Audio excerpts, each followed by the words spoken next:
वस्सलातु वस्सलाम अला मन ला नबी बाद अम्मा बाद।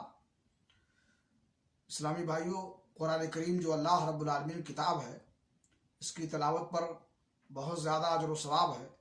इसलिए हमें इसकी तिलावत का अहतमाम करना चाहिए और ख़ूब इसे पढ़ना चाहिए और कभी कभार इसे दूसरों को सुनाना भी चाहिए।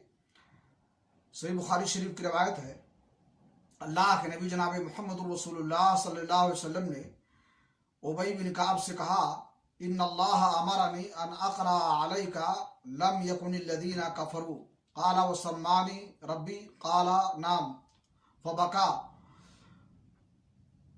उबई बिन काब से अल्लाह के नबी जनाब मोहम्मद रसूलुल्लाह सल्लल्लाहु अलैहि वसल्लम फरमाया कि अल्लाह रब्बुल आलमीन ने मुझे हुक्म दिया है कि मैं तुम्हें सूरे लम यकुनिल्लज़ीना कफ़रू पढ़कर सुनाऊं।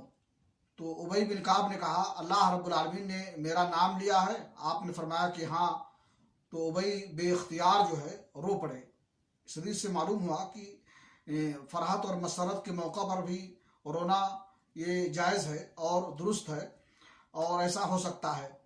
अल्लाह रब्बुल आलमीन से दुआ है कि अल्लाह ताला हमें कुरान करीम की तिलावत करने और उसमें गौर करने की तौफीक अता फरमाए।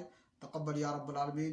सल्लल्लाहु अला नबीना मुहम्मद व अला आलिहि व सहबिहि अजमईन।